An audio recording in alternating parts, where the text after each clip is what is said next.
예레미야는 기원전 6세기경의 사람이죠. 20세에 하나님의 부름을 받고 하나님의 말씀을 전하는 그런 하나님의 선지자가 되었습니다.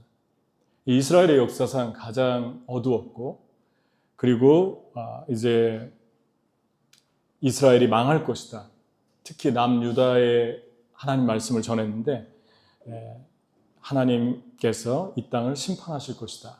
이미 북쪽은 망했고요. 722년에 40년 동안 말씀을 전했고, 거기에 많은 박해와 그리고 핍박, 또 감옥에도 갇히고 많은 욕도 얻어먹고 그런 일들이 이 사람에게 있었습니다. 근데 이 사람의 별명이 눈물의 선지자, 그리고 고독의 선지자, 이런 별명이 있습니다. 근데 반면에 200여 년 전에 니느웨라는 성으로 가라. 니느웨는 지금의 이라크의 티그리스 강변인데, 니느웨로 가서 하나님 말씀을 전해라 라고 명령을 받았던 또 선지자가 있었어요. 똑같이 선지자죠. 요나 선지자인데, 니느웨가 그 당시에 이스라엘을 많이 괴롭히고 침략했기 때문에 다시스, 지금의 스페인으로 도망을 가게 되죠. 그런데 풍랑이 일고 또 물고기 뱃속에 들어가기도 하고, 물고기 뱃속에 실제로 어떻게 들어가서 3일 동안 살 수 있을까? 그런데 물고기 뱃속에서 이제 삼켰다가 살아난 실제적인 사람도 있어요. 미국의 사람인데 더 오래 물고기 뱃속에 있다가 나온 그런 사례가 신문에서 있었습니다. 어쨌든 이러한 요나는 가지 않다가 결국 물고기가 토해내고 니느웨로 가서 이 성이 망할 것이다. 40일 안에 망할 것이다. 40일 후에면 망할 것이다 했는데, 이 사람의 이 단순한 말을 듣고 왕부터 백성들이 다 회개하기 시작했습니다. 그래서 짐승까지 금식을 시키고 그렇게 이제 회개를 하게 돼서 하나님이 뜻을 돌이키죠. 내가 심판하지 않겠다. 그런데 거기서 끝이 아니고 요나가 이 사람들을 너무 싫어해가지고 언덕 위에 올라가서 망하나 안 망하나 지켜봅니다. 내가 너무 뜨거우니까 하나님이 박넝쿨을 나게 했고, 그 박넝쿨로 그늘을 삼아주니까 요나가 행복해하죠. 근데 그 다음날 하루 만에 박넝쿨이 벌레가 먹어서 이렇게 썩으니까 다시 또 햇빛이 쬐죠. 그러니까 요나가 화를 내고 분노합니다. 네가 왜 분노하냐 물어보니까 내가 성내다가 죽어도 내가 화가 납니다. 그러면서 하나님께 대들면서 따집니다. 그때 하나님이 뭐라고 말씀하냐면, 내가 수고도 하지 않고, 요나 너가 수고도 하지 않고 기르지도 않고 하룻밤에 났다가 말라버린 이 박넝쿨 때문에 네가 이렇게 괴로워하는데, 하물며 이 성읍에 좌우를 분별하지 못하는 사람들이 12만 명이다. 그리고 가축도 많다. 그리고 내가 아끼는 것이 합당하지 않냐. 너는 박넝쿨 하나 때문에 괴로워하는데 나는 여기에 너무나 많은 소중한 생명들이 지금 존재하고 있다. 그러면서 주님이 그에게 말씀하고, 그 다음에 어떻게 된다 몰라요. 그냥 이야기가 끝납니다. 요나를 보면 하나님의 말씀에 순종하는데 분노가 있고, 주님의 일을 하면서도 자기가 섬기는 사람들, 하나님이 자기의 삶에 연결시켜준 사람들을 하나님께로 인도하면서도 그 사람들을 미워하고 싫어하고 이럴 수 있다는 것을 요나를 통해서 보여주죠.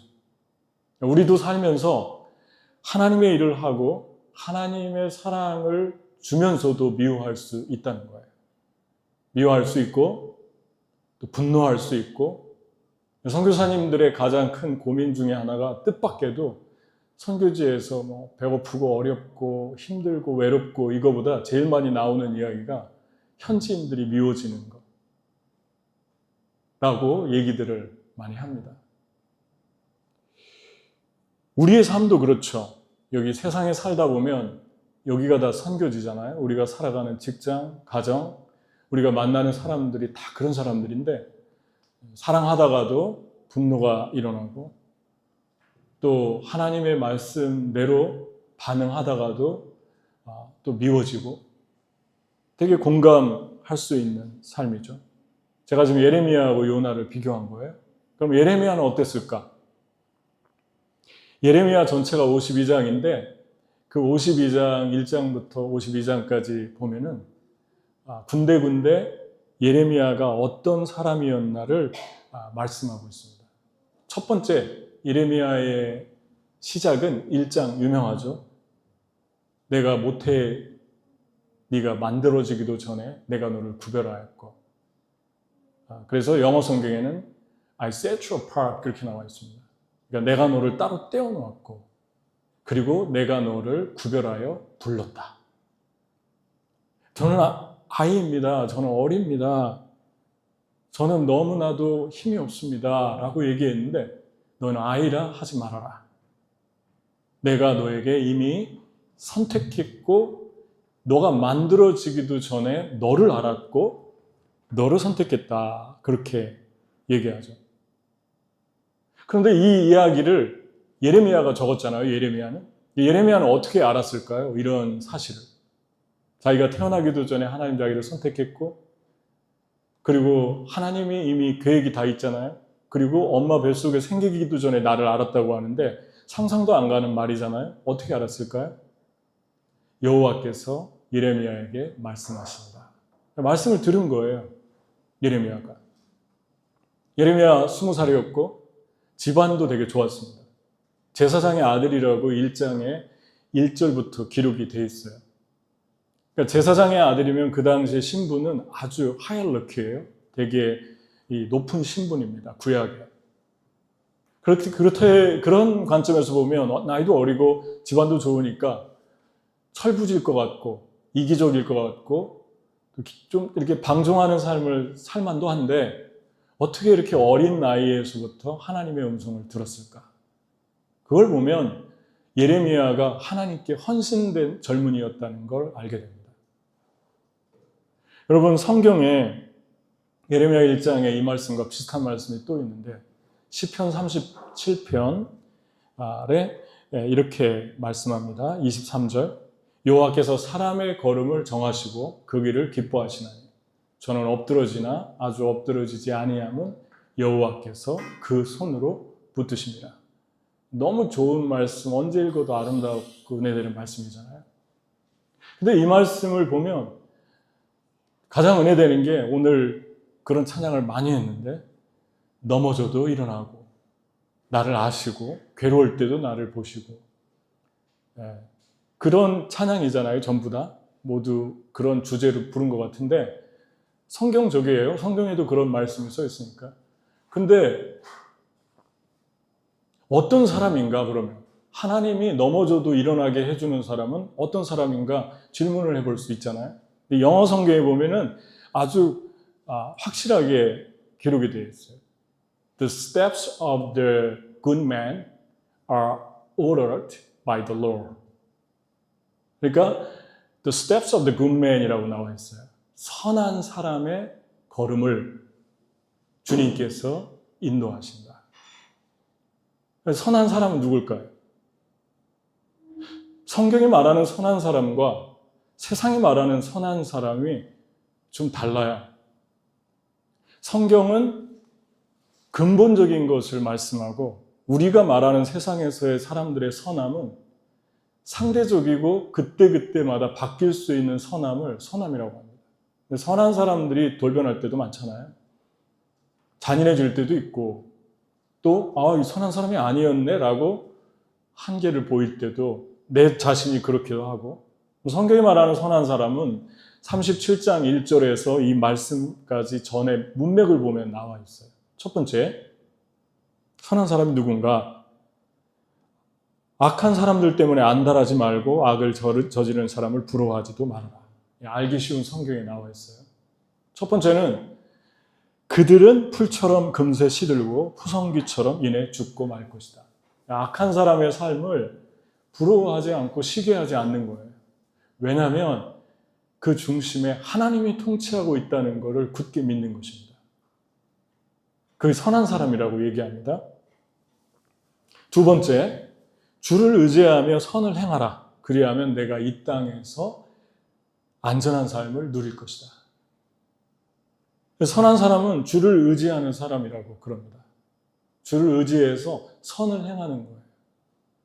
세 번째, 여호와 안에서 너희 기쁨을 찾아라. 그가 내 마음의 소원을 이루어 줄 것이다. 그러니까 하나님 안에서 기쁨을 찾기 시작하죠. 하나님 없을 때, 예수님 없을 때는 세상에서 기쁨을 찾죠. 쾌락에서 기쁨을 찾죠. 죄에서 기쁨을 찾죠. 근데 하나님을 만나니까 하나님이 기뻐하는 게 뭘까? 하나님 좋아하시는 게 뭘까? 거기에 마음이 온통 가 있는 거예요. 그러면 축복이 계속 기록되어 있잖아요. 축복이 1절부터. 그러면 나는 너의 소원을 들어줄 것이다. 하나님 기뻐하는 일을 계속 추구하다 보면 어느새 소원이 이루어져 가는 걸 우리가 많이 경험하지 않습니까? 선한 사람은 이런 사람이다. 그 다음에 네 번째, 내 길을 여호와께 맡겨라. 그를 신뢰하면 그가 이루실 것이다. 하나님께 나의 길을 맡기고 신뢰하는 사람. 나의 길을 맡긴다는 게 좀 추상적인데 어떤 게 맡기는 것입니까? 하나님의 말씀을 묵상하고 그 말씀을 붙들고 기도하고 그리고 기다리고 이루어지나 안 일어나 보고 계속 그 말씀대로 살아가는 사람이 하나님께 맡기는 사람이에요. 기다리는 사람이에요. 이 사람은 선한 사람이라고 합니다. 다섯 번째, 여호와께서 행하실 때까지 참고 기다려라. 악인들이 성공하는 것을 보고 안달하거나 부러워하지 말아라. 1절과 좀 비슷하게 하는데 조금 다릅니다. 화를 내지 말고 분노를 그쳐라. 안달하며 걱정하지 말아라. 이것은 악으로 치우칠 뿐이니라. 그러니까 악인들이 잘 될 때가 있어요. 악하게 살아도 성공하네. 그때 우리 마음에 조급해집니다. 내가 이렇게 사는 게, 이렇게 하나님 말씀대로 사는 게 별 의미가 없구나. 하나님은 정말 보고 계신가? 그런데 하나님을 믿는 사람들은 악인들이 성공해도 악인의 방법을 선택하지 않습니다. 세상에 혹 성공을 못해도 기회를 차버리는 일이 있어도 하나님부터 생각합니다. 그 사람을 선한 사람이라고 그럽니다. 그 다음에 여섯 번째, 의로운 사람은 적은 소유가 악인의 많은 재물보다 더 가치 있음을 믿는 사람입니다. 의로운 사람의 적은 소유가 악인의 많은 재물보다 더 가치가 있다. 여기서 말하는 의로운 사람은 하나님을 의지하는 사람인데, 하나님을 의지하면서 살았으니까 그의 소유도 의롭겠죠. 그리고 다른 사람을 괴롭히고 힘들게 해서 소유를 모으지 않겠죠. 그러니까 그 소유가 그렇게 해서 벌었는데 그 소유가 혹시 작아도 하나님은 악인의 많은 소유를 사용하시는 거 가치 있게 보지 않고 의인의 적은 소유라도 그걸 쓰고 싶어 하시고 그것을 통해서 하나님의 일을 이루겠다. 가치 있게 말씀합니다. 그 다음에 마지막으로 일곱 번째, 악인은 돈을 빌려 쓰고도 갚지 않지만 의로운 사람은 은혜를 베풀고 주기를 좋아한다. 그러니까 선한 사람은 사람들한테 자꾸 베풀고 친절하고 그리고 하나님의 성품, 예수님의 성품으로 다가가고 나눠주는데, 악인은 착취하고 빼앗고 자기의 배만 불리고 거기에 관심이 온통 가 있는 거죠. 제가 이번 주에 어떤 크리스천 학교 대학원을 갔는데 우리 바담이가 우리 여기 왔는데 너무 기쁘죠. 바담이 또 봐서 우리 한국에 우리보다 길을 더 잘하는 우리 바담 씨, 저희가 가르쳐 주려고 하니까 바담 씨가 더 잘하더라고요. 근데 바담이하고 그 몽골에서 지금 있는 한 학생이 고아 학생이 하나가 있는데 대학원을 오려고 다 준비가 되는데 서류 하나가 토익 시험에 늦게 결과가 나와서 그걸 기다리면 원서를 못 내는 거예요.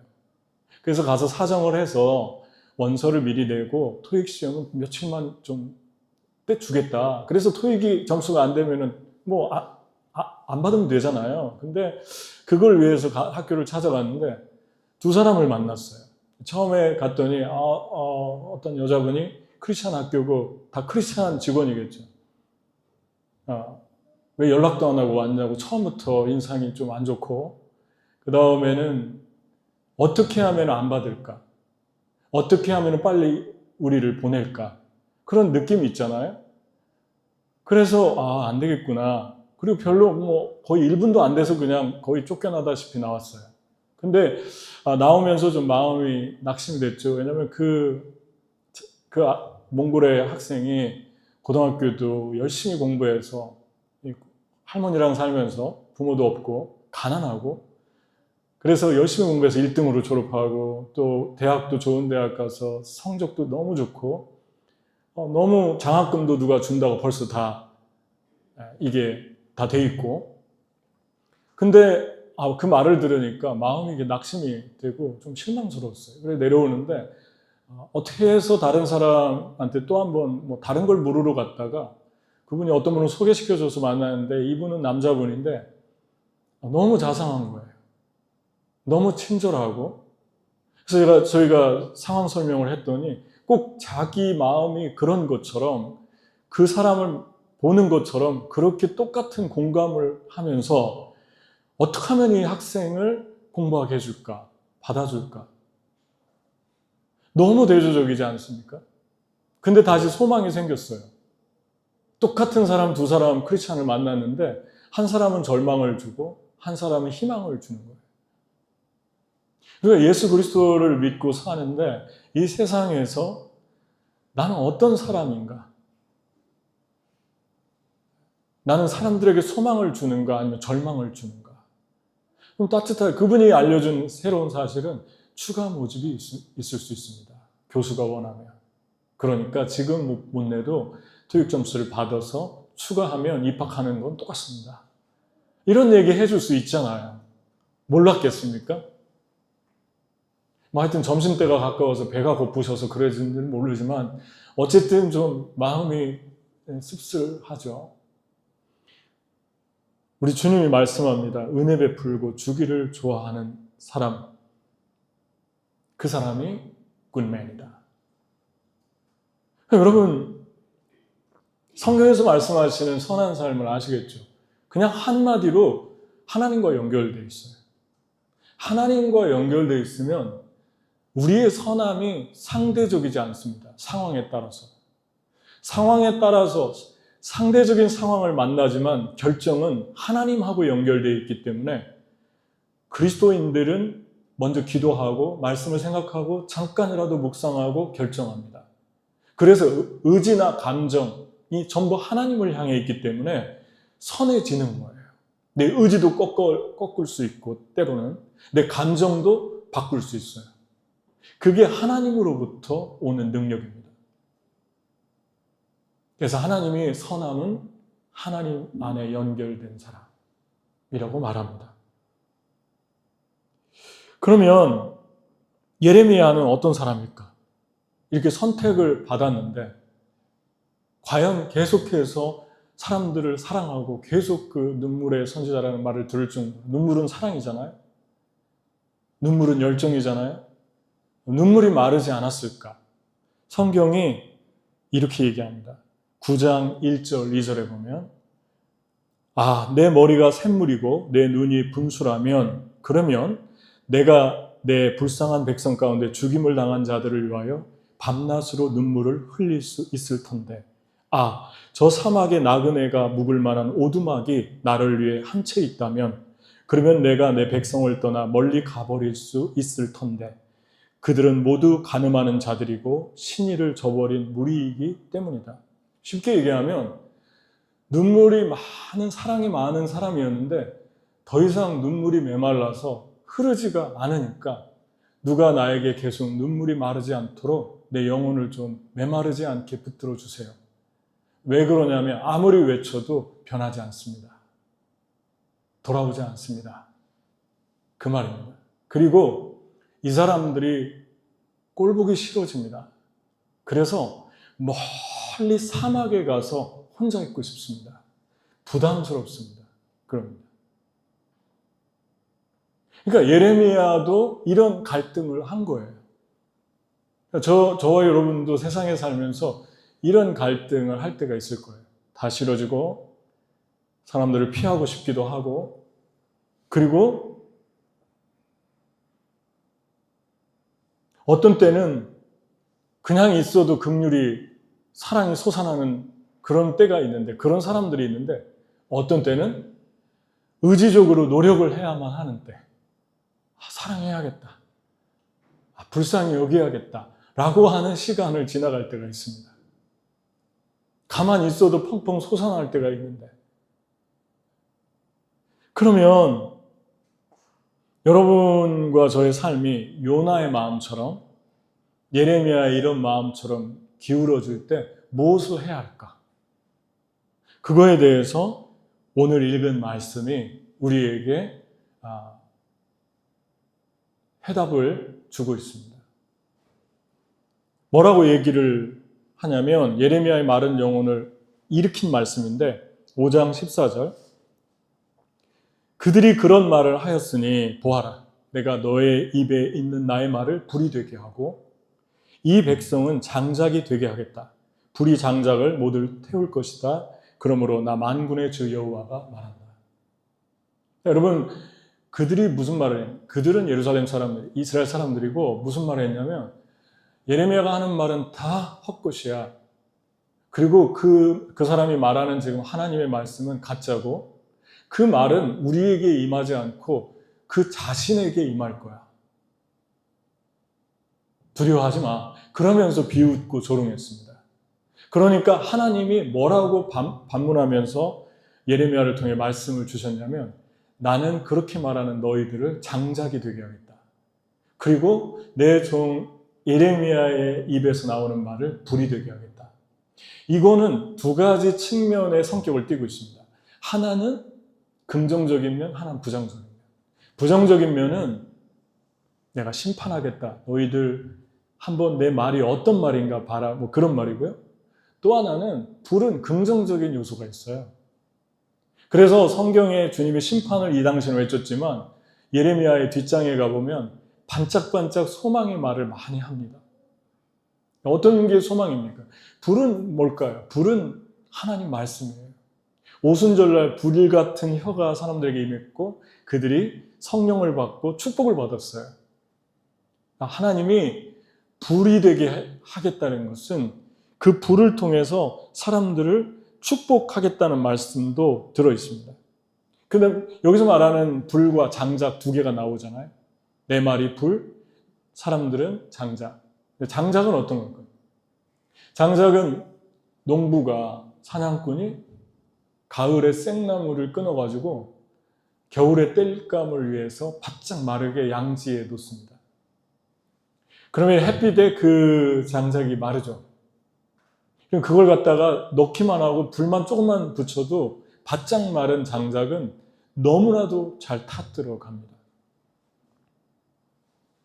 하나님께서 너네가 이렇게 하지만 나는 너네를 내 말에 반응하는 사람들, 불타오르는 사람들로 만들 것이야. 의지적으로 주님이 이 말씀을 예언처럼 선포합니다. 여러분, 여기서 더 중요한 것은 장작보다 더 중요한 것은 예레미야를 살리고 다시 일으킨 말씀인데 불입니다. 불을 하나님께서 우리 통로를 통해서 주시겠다고 하잖아요. 사람을 통해서, 예레미야를 통해서. 직접 하늘에서 내리지 예레미야를 통해서 주시겠다고 합니다. 그러면 예레미야가 어떤 삶을 살아야 하는가, 어떻게 불이 붙었는가, 세 가지 측면에서 볼 수 있어요. 첫 번째는 너의 입에 있는 너의 말이 아니라 너의 입에 있는 나의 말이 불이 되게 하겠다 그랬어요. 예레미야 영혼을 불태웠던 건 첫 번째, 하나님의 말씀을 전하는 삶을 살았다는 거예요. 그래서 20장에 가보면 이런 말이 있습니다. 하도 말씀 때문에 공격을 받고 핍박을 받으니까 예레미야가 그런 말을 했어요. 내가 다시는 하나님 말씀을 전하지 않겠습니다. 라고 해도 하나님의 말씀이 불과 같아서, 내 골수에 사무치는 불과 같아서 내 영혼에서 이것을 얘기하지 않으면 견딜 수가 없을 정도입니다.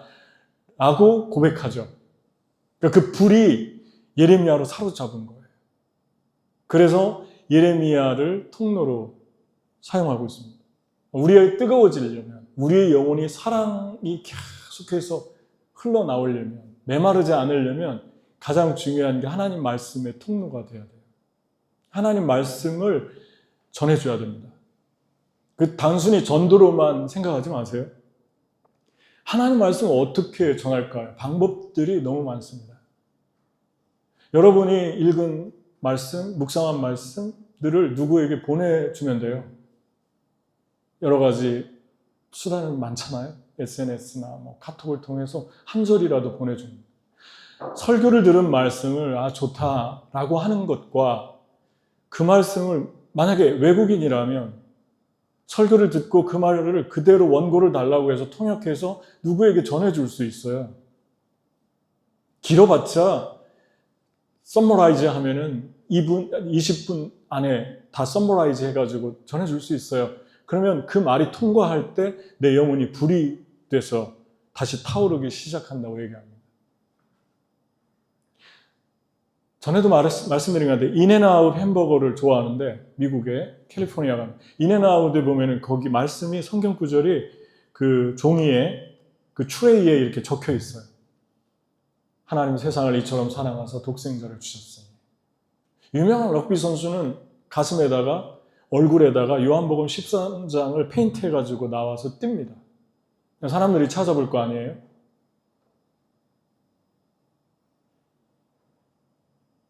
우리 형제가 얼마 전에 다른 나라에 가서 간증을 하는데 목사님 기도해 주세요 그랬어요. 몇 시쯤에 제가 합니다. 하나님 말씀을 전합니다. 그래서 제가 기도했어요. 간증 하나님 말씀이에요. 여러분 요단강을 건널 때 기적같이 건너는데 요단강 한가운데서 12돌을 그 건넌 그 자리에서 12돌을 취해서 길갈에다가 기둥을 세우라고 했어요. 그리고 너네 자손이 대대로 보면서 저 기둥 뭐예요? 하면은 하나님이 우리를 요단강을 이렇게 기적같이 건너게 하셨다를 대대로 테스트모니 해줘라. 그러니까 여러분이 하나님께 받은 은혜, 기가 막힌 하나님의 구원, 하나님의 건지심들이 너무 많잖아요, 스토리들이. 그것을 말씀과 함께 누군가에게 전해줄 때 우리의 영혼이 불이 붙는다고 얘기합니다. 그래서 바울이 이렇게 얘기하죠. 디모데에게 내가 너에게 안수할 때 내가 너에게 안수함으로 너의 안에 있는 하나님의 은혜를 다시 불같이 리마인드 시키기 위해서 전에 내가 받았던 은혜를 리마인드 시키기 위해서 내가 너에게 다시 쓴다 하면서 말씀을 씁니다. 편지를 합니다. 그 은혜를 기억하게 합니다. 여러분 하나님이 여러분께 주신 은혜를 근데 제가 얘기하고 나면 후회하고 얘기하고 나면 교만해지는 것 같아요. 그 전에 기도하면 돼요. 하나님 제가 하나님의 하신 일을 나눌 텐데 제 마음도 듣는 사람도 오직 주의 이름만 높아지게 해주세요. 그리고 전하고 나서 내용은 더 뜨겁게 해주시고 듣는 사람도 더 뜨겁게 해주세요. 그 아름다운 이야기들이 다 썩어서 있는 거예요. 창고에서. 여러분 나누세요. 하나님 어떻게 은혜를 주셨는지. 성경 공부에서만 나누지 말고 세상 믿지 않는 사람들과도 나누세요. 세상 사람들도 듣고 싶어 하십니다. 어떤 좋은 색종이를 만들어서 그 위에 말씀을 적고 어디다 붙여놓는다는 사람들이 잘 보게. 하나님 말씀은 살았고 운동력이 있어 그냥 보기만 해도 영혼이 뜨거워집니다. 내가 붙여놓는 그 자체의 삶이 내 영혼을 관통하죠. 두 번째, 너의 입에 나의 말이라고 했어요. 하나님은 너의 입을 찾으십니다. 하나님 직접 하실 수 있는데 너무 감사하게 나 같은 거를 파이프로 사용하시겠다는 거예요. 나 같은 존재를. 아직도 허물이 많고 죄가 많은데 파이프는 어떻게 돼야 됩니까? 파이프는 깨끗해야 돼요. 물이 아무리 좋아도 파이프 안에가 내부가 녹슬어 있으면 묻어나와요. 이 녹물이. 우리의 파이프, 영혼의 파이프가 깨끗해야 돼요. 진실해야 되고 거룩함을 추구해야 되고 그리고 순결하게 생각하고 평상시 그렇게 살기로 계속해서 하나님께 기도하면서 주님과 동행해야 돼요. 그러면 주님이 주시는 샘물이 그 파이프를 통해서 깨끗한 샘물이 되어 흘러가는데 깨끗한 샘물에 대해서 흘러가니까 내가 참 기분 좋습니다. 그 문제가 아니고 그 샘물을 마시는 자마다 살아나는 거예요. 그냥 똑같은 말인데 평범한 말인데 하나님이 그 파이프들을 찾고 계십니다. 여러분과 제가 파이프입니다.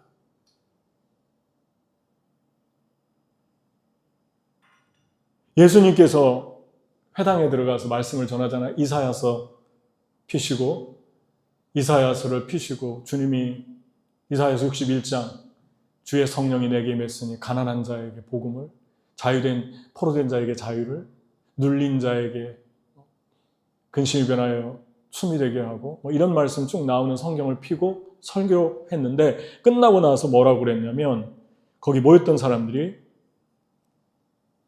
무사람이 그의 교훈에 논라니 이는 그 가르치시는 것이 권세 있는 자와 같고 서기관들과 같지 아니함이로라.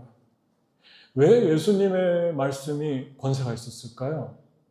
당연히 예수님이니까라고 쉽게 이야기할 수 있는데 예수님은 말씀을 전하기 전에 3번의 유혹을 먼저 광야에서 받았어요. 그런데 그 유혹을 이겼고 예수님은 그 유혹 3가지는 여러분 아시죠? 떡이 돌덩이가 떡이 되게 하라. 교만에 대한, 겸손에 대한 시험이었죠.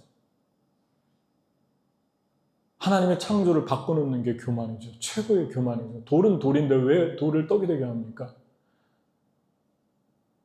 그 다음에 성전 꼭대기에 뛰어내려라. 사람들한테 보여주라는 거죠. 영적 교만이죠, 이것도. 그리고 성공주의. 3번째, 나에게 절해라. 그럼 내가 세상 영광 다 주겠다.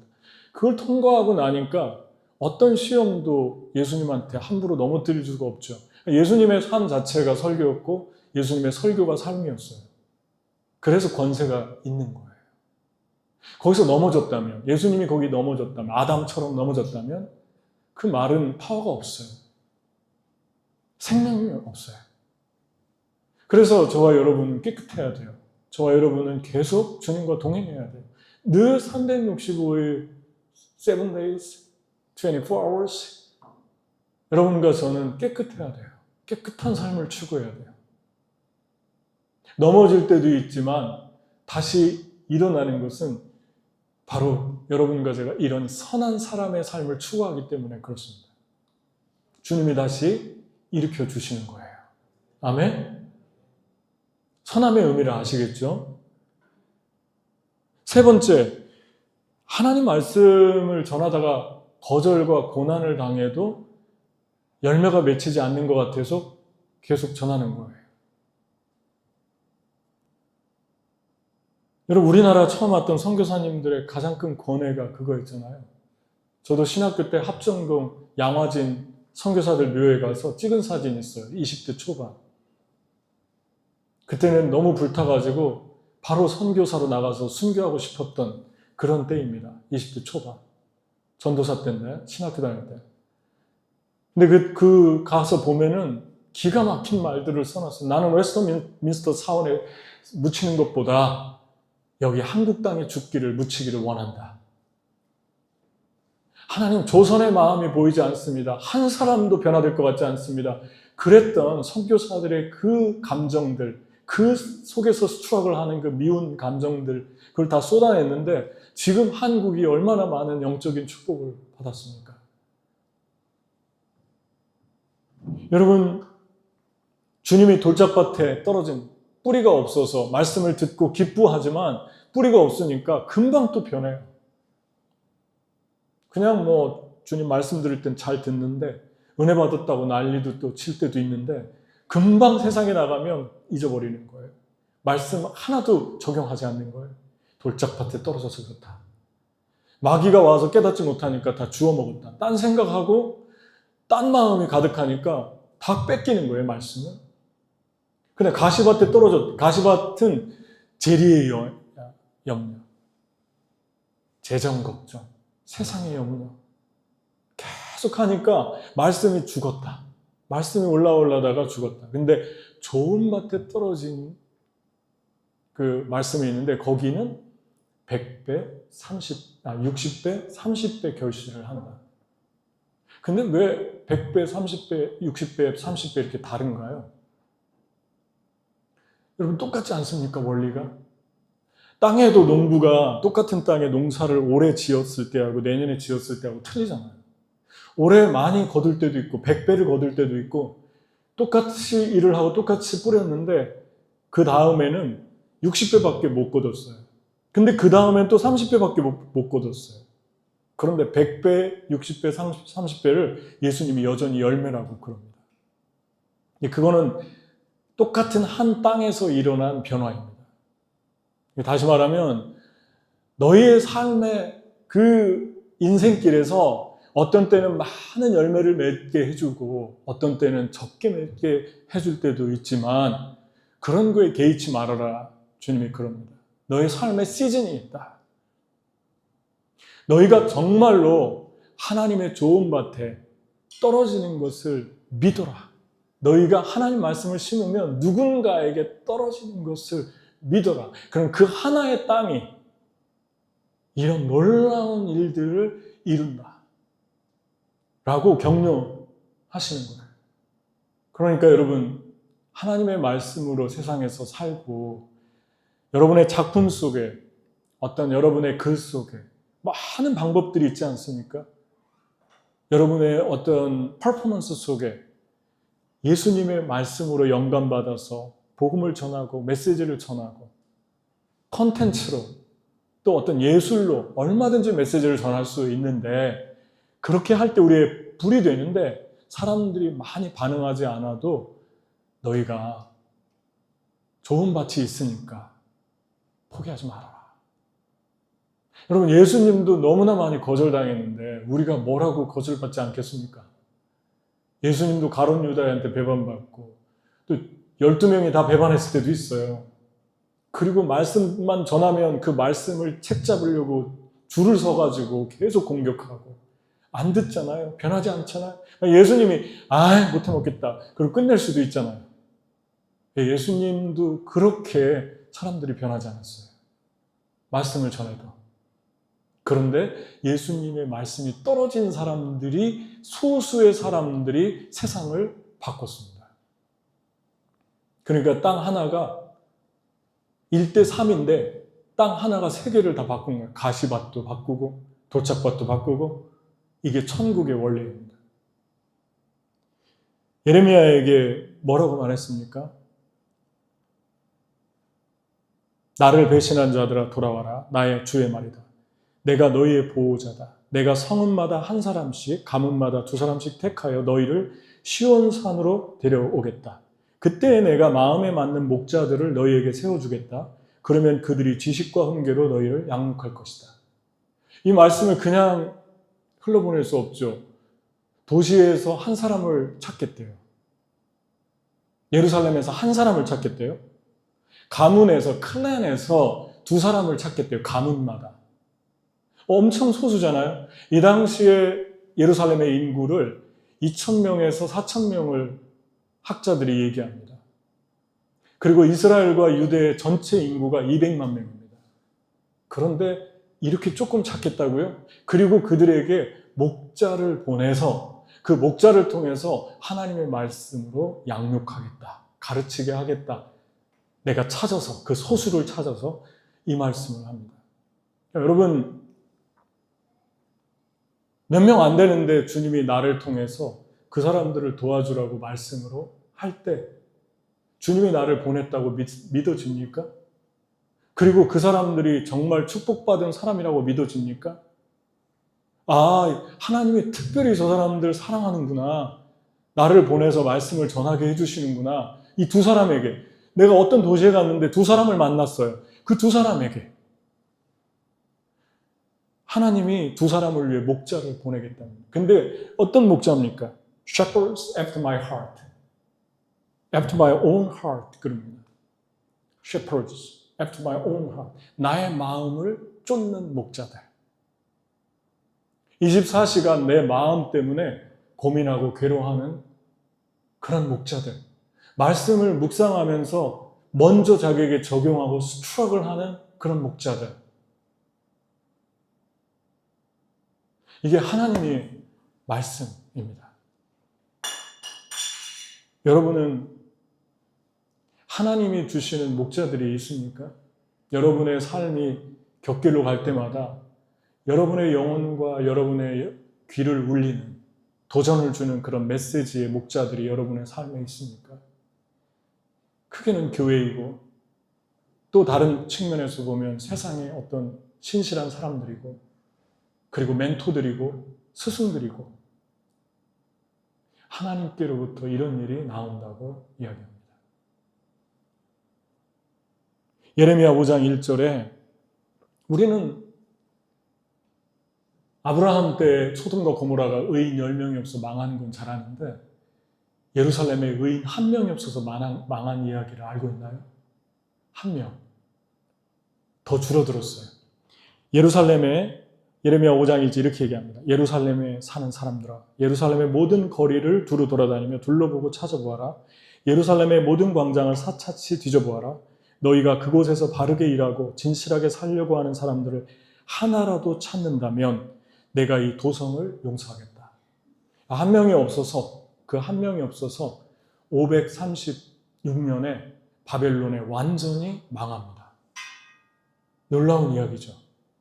예루살렘의 인구 4,000명인데 한 명이 없었어요. 여러분, 저와 여러분이 살고 있는 이 시대는 어떻습니까? 이렇게 의롭게 성경이 말하는 굿맨이 대단한 거 아니잖아요. 은혜를 베풀어라. 세상에 살면서 지나가는 작은 사람들에게 따뜻하게 예수님처럼 대해줘라. 대단한 일 아니잖아요. 근데 그 사람을 의인이라고 그럽니다. 그런 의인 한 명을 내가 찾고 싶다. 내 마음을 쫓는 그 한 사람이 되어다고 그렇게 말씀하고 있잖아요. 그런데 이런 사람이 왜 없다는 얘기입니까? 얼마나 악해졌나 아시겠죠? 왜 하나님이 이스라엘을 바벨론에 패망하게 하시나 아시겠죠? 세상이 악해지면 너무 쉽게 할 수 있는 아름다운 일들조차도 찾아보기 힘든 세대가 됩니다. 제가 이번 주에 두 사람을 만났어요. 유럽에서 온 분들인데 젊으신 분들이에요. 싱글이고 둘 다. 근데 한국말, 특히 북한말을 배우기 위해서 제가 밝힐 수는 없는데 한국의 저 지방에 있는 도시에 가서 1년 반을 한국어를 조선말, 북조선말을 공부하고 그리고 북한으로 들어가서 어떻게 사역할 겁니까? 물어보니까 낮은 선봉에 들어가서 공장을 세울 거래요. 보호대, 패드 공장을 세워서 그 공장에 가동하면서 사람들에게 복음을 전할 거래요. 북한 사람들에게. 지금도 크리스찬 기업들이 여러 개가 있답니다. 낮은 선봉에. 국제 무역 도시로 북한에서 정했기 때문에 거기는 이제 자유롭게 들어갈 수 있게 했잖아요. 그런데 이분들이 온 나라는 나라도 출처를 밝히기 어렵지만 유럽인데 그 나라를 보면 아름답지만 많이 타락한 나라로 유명합니다. 성이 너무 문란하고 그리고 마리아나 이런 것들이 그냥 합법화돼 가지고 커피숍에서 구입할 수 있고 그런데 어떻게 가게 됐습니까? 당신들은. 그러니까 14년 전부터 평양을 몇 번 갔대요. 그래서 영어를 가르치고 하나는 물리치료사고 하나는 인터내셔널 비즈니스를 공부했는데 가가지고 거기서 만났어요. 두 사람이 같은 나라 사람들이.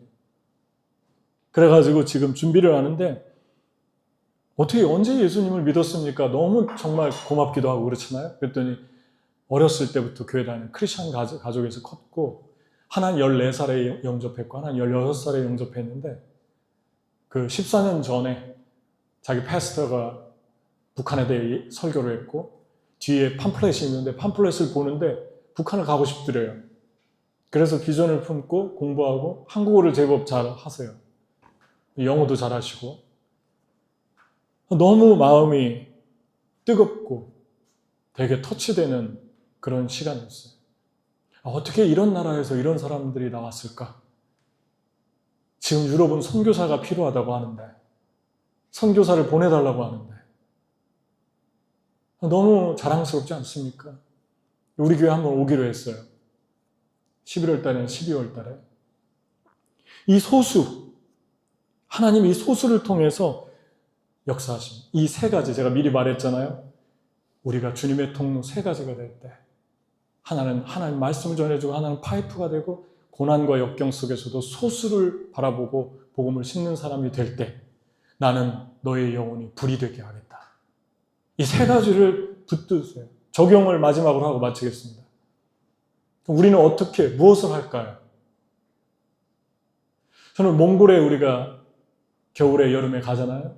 근데 이번에는 몽골 사람들을 리더를 초대해가지고 겨울에 가는데 몽골 사람 리더를 한 2가족을 초대해서 훈련하려고 그랬어요. 여기서. 그리고 또 견학도 시키면서 한국도 보여주고 뷰도 넓히고 그런 것도 되게 중요한 훈련입니다. 그런데 하나님께서 기도하는데 9명 전체를 다 초대하라는 마음을 주셨어요. 9명의 비자가 나오면 우리는 이번 겨울에 선교를 가지 않을 겁니다. 그들이 한국으로 아울리치를 오는 것입니다. 그리고 그들을 훈련할 거예요. 이미 초청장을 쓰고 있고 또 패스포드를 받고 있어요. 그들이 오면 제자 양육을 하고 제자 양육을 해서 다시 보낼 것입니다. 몽골로. 그 짧은 일주일을 훈련을 한 다음에 이것이 시작이 될 거예요. 소그룹으로 계속해서 이 열방의 도시마다 그 소그룹으로 사람들을 세워나가고 양육하는 것. 그래서 우리가 하는 성경 공부 교재를 몽골어, 영어로 번역하려고 합니다. 빠른 시일 안에. 영어로 다 번역을 하려고 해요. 그래서 영어를 사용하는 사람들도 하나님이 보내줄 수 있고 우리가 갈 수도 있고 그래서 그 교재를 가지고 인텐시브 코र्스로 할 수 있어요. 얼마든지. 하루에 몇 시간씩. 우리는 몇 주에 걸쳐서 하는데 인텐시브 코र्스로 하는데요. 그래서 그들을 양육하고 그들을 역파송하고 또 우리가 가고 그들이 오고 그런 일들을 계속 하고 싶습니다. 이를 위해서 첫 번째가 비자입니다. 비자가 다 안 나오면 우리가 갈 수도 있어요. 아직 못 받지는 않았지만 갈 수도 있는데 비자가 거의 다 나오면 이번에 겨울에 아울리치는 한국에서 하게 될 것입니다. 우리 교회에서 같이 예배드리고 찬양하고 그리고 한국 안에서 저희 집에서 다 같이 한 20명은 있을 수 있으니까 좀 바글바글 하겠죠. 20명이 저희 집에서 먹고 자고 하면서 20명이 안 되겠죠. 9명과 저희 식구와 같이 하려고 합니다. 여러분이 기도해 주십시오. 이런 일을 해 나갈 때 여러분과 제가 그 영혼에서 하나님의 말씀의 불이 계속 타오를 것입니다. 우리가 우리의 삶에서 소그룹을 가졌으면 좋겠어요. 소그룹. 로잔대의 주제였던 소그룹. 스몰 그룹, 디사이플십. 그래서 교회 안에 소그룹도 가지고 교회 밖에 소그룹도 가지세요. 피어 그룹을 가지세요. 예수라는 사람은 예수라는 사람들의 스몰 그룹을 갖고 그들에게 말씀을 가르쳐주고 제자화하고, 그리고 제자화하는 스몰 그룹 훈련은 교제가 아니에요. 교제를 가르치는 사람입니다. 그 사람의 삶 때문에 한 사람이 바뀌는 거예요. 먹고 자고 보여주면서. 이게 제자화하고 성역 공부와의 차이입니다. 같이 기도하겠습니다.